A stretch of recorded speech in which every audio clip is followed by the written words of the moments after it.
Tyron Woodley is sharper and more polished than Jake Paul, and yet he lost. What would it take for him to win a rematch? First of all, Woodley's gonna have to start throwing punches, and not just one or two punches at a time. He's gonna have to throw combinations. He's gonna have to work body shots. And to do this, he's gonna need to use his feet and work angles. And that brings me to his stance. His stance is way too wide for a guy his height and with his reach. It shows a lack of commitment. And commitment is exactly what he's going to have to do, especially when his opponent gets tired. And when Jake Paul got tired, Woodley did start to press. But when he got tagged, he got a little discouraged. And I give Jake Paul credit for that. Because the worst thing to do when you're tired is to quit throwing punches and trying to rest. Because that'll allow your opponent to get brave, knowing nothing's coming back, and he'll swarm you and really get you tired. Woodley knows his limitations better than anyone, and maybe he's afraid he'll gas. But when he's behind on the scorecards and his opponent's exhausted, he needs to throw caution to the wind, step up his work rate, and look for the finish. Woodley also needs to be realistic.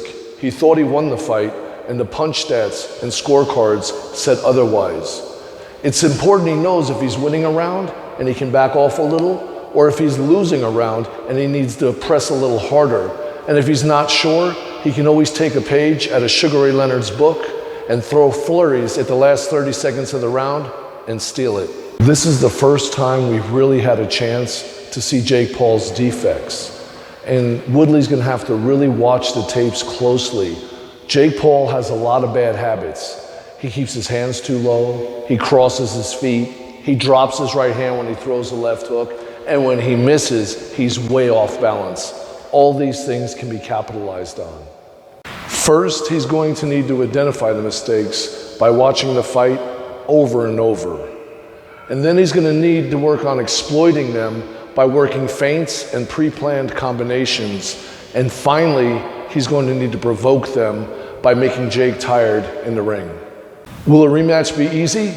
Absolutely not. Jake Paul will only get better. He has a lot of determination and he performs above his abilities. And as Marvin Hagler said, it's hard to get up at 6 a.m. when you're wearing soaked pajamas, and that doesn't seem like a problem for Paul either. What are your thoughts on a possible rematch?